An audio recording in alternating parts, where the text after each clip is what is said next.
তিনি এখনো বেঁচে আছেন, তবে ভোটার তালিকায় মৃত। আর তাতেই ওই বৃদ্ধা মহিলা ভোটারের রাতের ঘুম উড়েছে। হাওড়ার শিবপুরের রামমোহন মুখার্জি লেনের বাসিন্দা ৬৮ বছরের শ্যামলী দেবী ব্যানার্জির নাম ২০০২ সালের ভোটার তালিকায় আছে। এমনকি তিনি ২০০২ সালের পরে যতগুলি ভোট হয়েছে তাতে ভোটও দিয়েছেন। তবে এবছরের প্রথম দিকে যে নতুন ভোটার তালিকা নির্বাচন কমিশন প্রকাশ করেছে তাতে নাম নেই শ্যামলী দেবী ব্যানার্জি। তার স্বামী গৌরপদ ব্যানার্জি মারা গিয়েছেন ৭ বছর আগে। একমাত্র মেয়েও মারা গিয়েছেন। বাড়িতে কার্যত একা থাকেন তিনি। তার ওপর তিনি শারীরিকভাবে অসুস্থ। এই পরিস্থিতিতে কি করবেন ঠিক বুঝে উঠতে পারছেন না। তাই গভীর উদ্বেগে রয়েছেন ওই বৃদ্ধা। কি বলছেন তিনি শুনব। কি সমস্যা হয়েছে আপনার? সমস্যা তো এইটাই যে আমার ভোট দেবার অধিকার নেই, আমি মৃত। কিন্তু আমি তো, আপনারা দেখছেন, আমি জলজ্যান্ত তো বেঁচে এখনো। আমার তো কোনো ইয়ে নেই। আমি অসুস্থ মানুষ, এটা ঠিক কথা। আমি রিউমেটিক পেশেন্ট। তো আমার তো মনে হয় যেই পেশেন্টই যাই হই আমি, আমার তো অধিকার আছে ভোট দেবার। আমাকে যদি এইভাবে মৃত করে দেন, কিন্তু আপনারাও তো চোখে দেখছেন আমি বেঁচে আছি এখনো। ভোটের অধিকার আছে তো? নিশ্চয়ই আমি যতক্ষণ এখানকার জনসাধারণের ভেতর একজন, তখন আমার নিশ্চয়ই অধিকার আছে। তাদের যখন ভোটের অধিকার আছে, আমার কেন থাকবে না? আপনি কি দুশ্চিন্তায় রয়েছেন? নিশ্চয়ই। আমার সব কিছু, মানে আমি তো এমনিতে যতই হোক একা হয়ে গেছি। আমার স্বামী নেই, আমার মেয়ে নেই, আমার মেয়েও মারা গেছে। অতএব আমি একা। আমি এই জন্যে খুবই দুশ্চিন্তায় রয়েছি যে ভোট যদি আমার চলে যায়, তাহলে আমার তো সব কিছুই বন্ধ হয়ে যাবে, কোনো কিছুই আমার থাকবে না। তো আপনি, আপনার কাছে এসেছিল, ফর্ম দিয়ে গেছে? বিএলও কি বলেছেন? বিএলও এই কথাই বলে গেছেন যে ৪-৫ তারিখের পর উনি আমার সঙ্গে কথা বলবেন এবং আবার ইয়েটা নিয়ে যাবেন, ফর্মটা নিয়ে যাবেন এসে, যাতে ফিল আপটা করে রাখি। কিন্তু যতক্ষণ না হচ্ছে খুবই সমস্যা। হ্যাঁ, আমি তো খুবই দুশ্চিন্তায় রয়েছি যে হবে কি হবে না, এটাও তো আমি বুঝতে পারছি না বাবা। হাওড়া পুরসভার ৩৪ নম্বর ওয়ার্ডের প্রাক্তন তৃণমূল কাউন্সিলর অরুণ রায়চৌধুরী বলেন, জীবিত মানুষকে যেভাবে ভোটার তালিকায় মৃত বলে দেখানো হচ্ছে তাতে অনেকেই অসুস্থ হয়ে পড়ছেন। এর দায় সম্পূর্ণ নির্বাচন কমিশনের।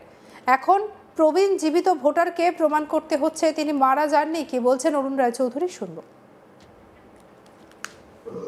দাদা, আপনার এখানে এই যে রামমোহন মুখার্জি লেনের একজন প্রবীণ নাগরিক, অসুস্থ নারী, তার দেখা যাচ্ছে ২০০২ সালের ভোটার তালিকায় নাম আছে। অথচ লাস্ট ভোটার তালিকাতে নাম ছিল এবং উনি ভোটও দিয়েছেন গতবারের ভোটে।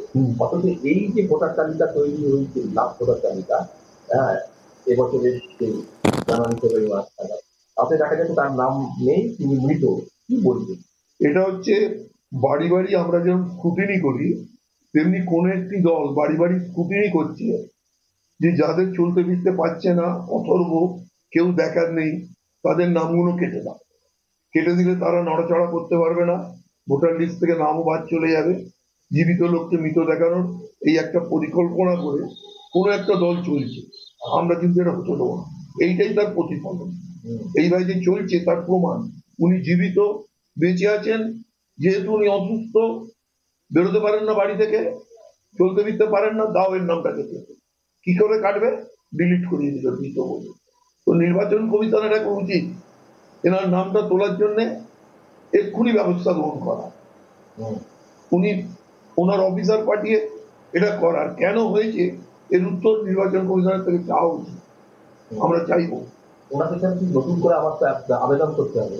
উনি নতুন করে আবেদন করার আগে নতুন করে নির্বাচন কমিশন নানান ধরনের ফিরিস্তি বার করছেন। নতুন করে ভাবনা চিন্তা করুক, যেগুলো কেটে গেছে তাদের এই মুহূর্তে কি করে সংযোজন করা যাবে। এটা হচ্ছে আমরা বলি।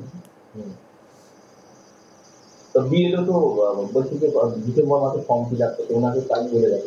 বিএলও দেখুন, ফর্ম 6 বিএলওকে তো দারুণ নির্বাচন কমিশন বলছে। একবার বলছেন 4 তারিখে লাস্ট ডেট, একবার বলছে 25 লাস্ট ডেট। এখন বলছি যেসব পক্ষে তারা প্রশিক্ষণ নেয়নি তা করতে হবে। এই জানা গিয়েছে ভোটার লিস্টে নাম তোলার জন্য ওই বৃদ্ধাকে নতুনভাবে আবেদন করতে হবে। সপ্তাহ দুয়েক আগে মধ্য হাওড়া বিধানসভা কেন্দ্রের 299 পাটের বিএলও রমেশ সাউ তার বাড়িতে যান। বাড়িতে গিয়ে 6 নম্বর ফর্ম দিয়ে আসেন। রমেশবাবু ফোনে জানান যে সেই ফর্ম ডিসেম্বর মাসে বাড়ি থেকে সংগ্রহ করা হবে। তিনি সবকিছু ওই ভোটারকে বুঝিয়ে দিয়ে এসেছেন, তবে গোটা পরিস্থিতিতে উদ্বেগ কমেনি ওই বৃদ্ধার।